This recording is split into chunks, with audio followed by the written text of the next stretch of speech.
حضرت علی رضی اللہ تعالیٰ عنہ سے روایت ہے، ترمذی رضی اللہ تعالیٰ عنہ نے اس کو روایت کیا ہے، حدیث نمبر 5402 ہے۔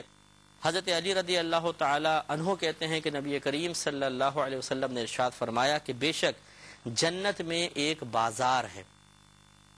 جس میں خرید و فروخت نہیں ہے۔ یہاں کے بازار میں تو جا کے سیل پرچیز ہوتا ہے، لیکن وہاں ایسا نہیں ہے۔ اس میں فقط مردوں اور عورتوں کی اچھی صورتیں ہیں، مجسمے رکھے ہوں گے، خوبصورت خوبصورت مجسمے۔ جب کوئی مرد کسی صورت کو پسند کرے گا تو اس صورت میں داخل ہو جائے گا۔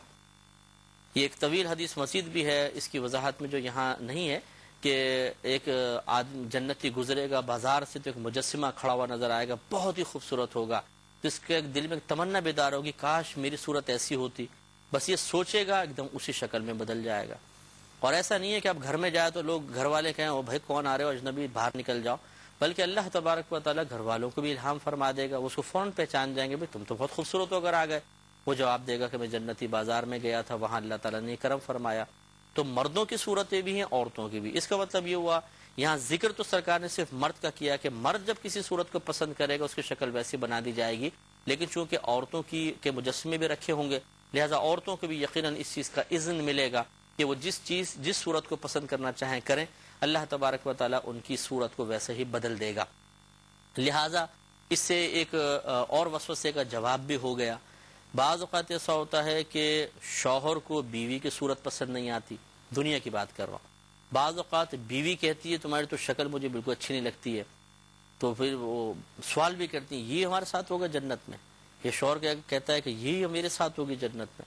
تو اگر بالفرض جنت میں اسی صورت میں بھی انسان داخل ہو جاتا تب بھی اللہ تبارک و تعالیٰ اس کو اتنی خوبصورتی میں بدل دے گا کہ معاذ اللہ یہاں کی عادات، یہاں کے جو اخلاقیات ہیں وہاں جنت میں ایسا نہیں ہوگا کہ یہاں شوہر اگر بات بات پہ مارتا ہے، پیٹتا ہے، برا بھلا کہتا ہے، نکھٹو پڑا رہتا ہے، تو جنت میں بھی ایسے ہی پڑا رہے گا اور کچھ کام نہیں ہوگا، یا کوئی وہی برے اخلاق ہوں گے، ایسا نہیں ہے۔ بالکل پاکیزگی وہاں پہ، بہت ہی مطلب یہ کہ نور چہرے پر، اور اللہ تبارک و تعالی حسن و جمال عطا فرما دے گا۔ اور اس حدیث نے تو اور وضاحت کر دی ہے کہ اگر بالفرض کسی شخص کو کوئی صورت زندگی میں پسند نہیں آ رہی، زوجہ کی پسند نہیں آئی، زوجہ کو شوہر کی پسند نہیں آئی، تو جنتی بازار باقاعدہ لگے گا اور اس میں صورتیں بدل جائیں گی، جو انسان چاہے گا ویسی صورت ہو جائیں گی۔ لیکن یاد رکھیے گا کہ چونکہ جنت میں ناپسندیدگی والی کوئی شے ہے ہی نہیں، تو ایسا نہیں ہوگا کہ جنت میں داخل ہو کے شوہر فرسٹ ٹائم یہ کہہ دے کہ یار یہ تو پھر وہی میرے ساتھ آ گئی، اس کی شکل مجھے پہلے اچھی نہیں لگتی تھی۔ ایسا نہیں ہے، بلکہ جو بھی جنت میں داخل ہوگا ہر چیز سے راضی ہوگا۔ اللہ تبارک و تعالی وہاں پر قلب کو راضی کر دے گا۔ اور رضامندی دو طریقے سے ہو سکتی ہے، بالفرض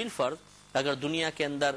کسی کی شکل و صورت عام سی ہے تو وہاں بھی عام سی ہی رہے، لیکن اللہ تعالی شخص کے دل کو راضی کر دے اور یہ اس کو عام سی صورت بھی بہت اچھی لگنے لگ جائے، یعنی دل کی کیفیت بدل دے، اصل صورت ویسی رہے۔ اور یہ بھی ہو سکتا ہے کہ اصل صورت کو ہی بدل دیا جائے اور پھر دل کی کیفیت اس اچھی صورت کے ساتھ موافق ہو جائے۔ لیکن یہ ضرور ہوگا کہ یہ ایسا نہیں ہوگا، یہ تو میں نے دو صورتیں بتائی، ایسا نہیں ہوگا کہ چہرہ معمولی سر، تبارک و تعالی ہر ایک کو انتہائی حسن و جمال عطا فرما دے گا۔ جنت میں داخل ہوتے ہی کوئی ایسی شے انسان کو نظر نہیں آئے گی جس پر وہ یہ اس انداز سے کلام کر سکے کہ یوں ہوتا نا زیادہ اچھا تھا، یوں ہوتا تو زیادہ بہتر تھا۔ ہر چیز بہتر سے بہترین کے درجے کے اوپر ضرور ہوگی، ادنا درجے کی نہیں ہوگی۔ وہاں کوئی نگاہ کسی قسم کا نقص تلاش نہیں کر سکتی ہے، ہاں اس میں بہتری کے پہلو ہی نظر آئیں گے اور انسان کی عقل متعجب ہوگی کہ واقعی ان کو بنانے والا بہت وسیع علم رکھنے والا ہے اور بڑی عظیم قدرت والا ہے، اور وہ ہمارا رب ہے۔ تو نبی کریم صلی اللہ علیہ وسلم نے بھی بشارت عطا فرمائی کہ جنت میں ایک بازار ہوگا، خرید و فروخت کوئی نہیں ہوگی وہاں۔ کون اگر وہ تو سارا مال اللہ تعالیٰ کا ہے، اللہ تعالیٰ مالک ہے، اور اللہ تعالیٰ کیا قیمت لے گا، وہ تو سب کچھ عطا فرما رہا ہے اپنے بندوں کو، تو کون خریدے کون بیچے، بس بازار لگا ہوا ہے، ایک صورت و شکل اس کی بازاروں والی ہوگی، اندر داخل ہو جو چیز چاہو بغیر پیسے دی اٹھا لو۔ یہاں اگر اٹھا لیں تو چوری یا ڈاکہ اور مار پیٹ،